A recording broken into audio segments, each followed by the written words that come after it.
हजरत मालिक बिन दिनार फरमाते मैंने 60 हज किए। एक हज के मौके पर मैंने बड़ा रश देखा, लाखों का इज्तिमा हुआ।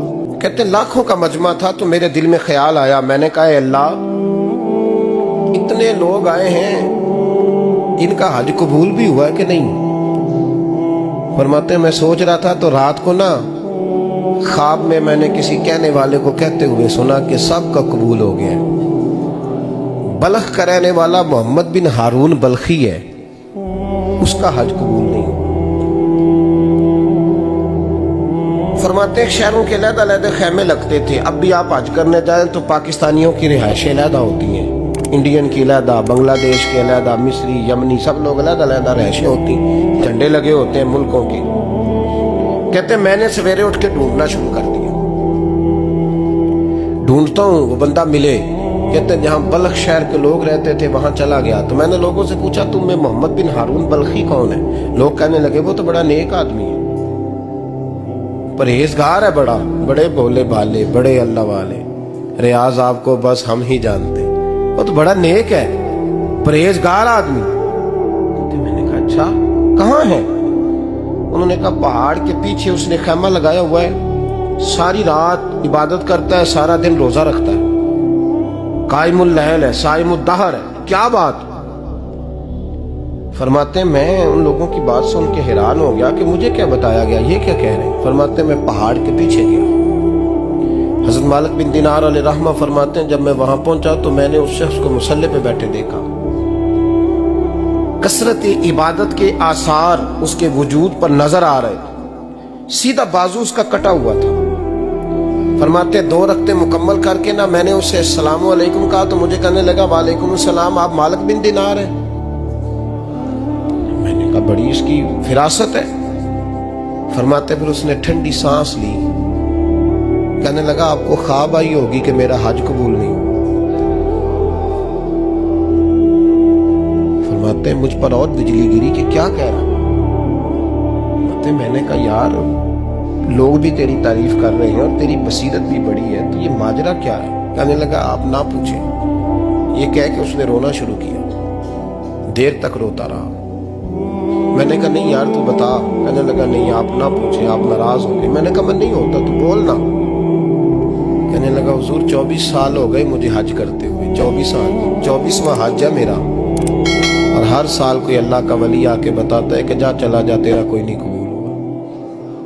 बेपरवाही वेख सज्जन दी जिथे किसे दी पेश न जावे, उन्हें ताजा वाले दर दर रोले ते मंगतियां तख्त बिठावे।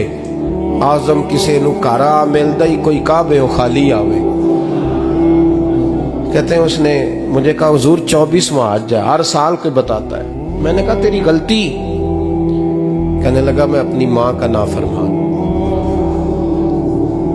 मैंने कहा वाकया क्या हुआ। कहने लगा हजरत अल्लाह ने मुझे दौलत दी, माल दिया, जमीनें दी तो मैं अय्याश हो गया। इमाम मालिक बिन दिनार रहमतुल्लाह अलैह फरमाते मुझसे कहने लगा पैसे आए तो मैं अय्याश हो गया।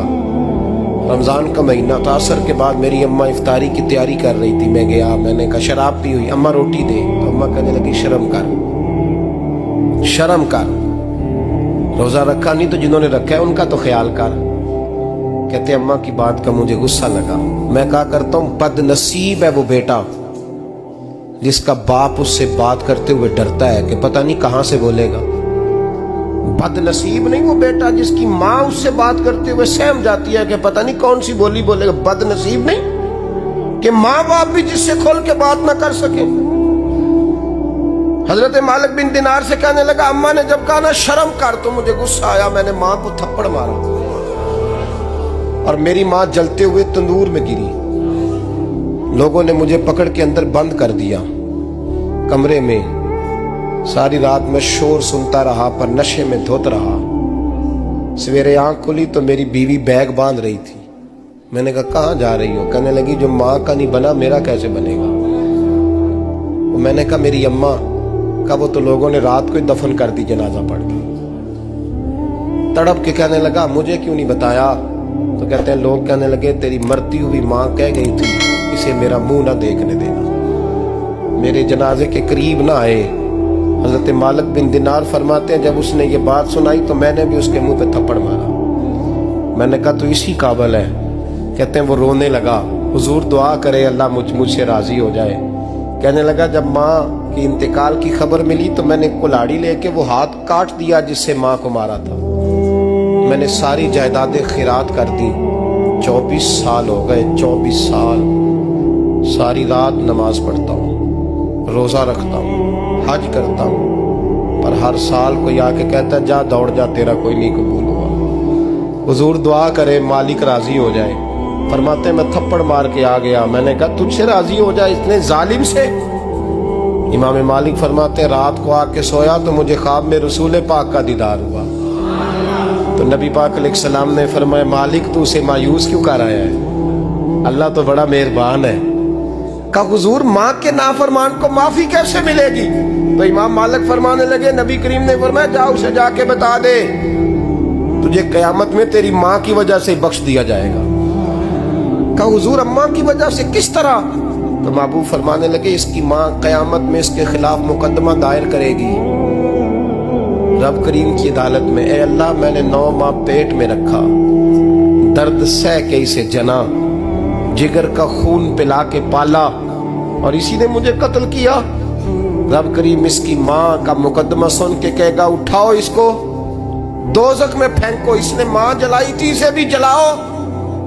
महबूब फरमाने लगे जब पकड़ करके मालिक उसको मोहम्मद बिन हारून को लोग ले जाएंगे ना जहन्नम की तरफ,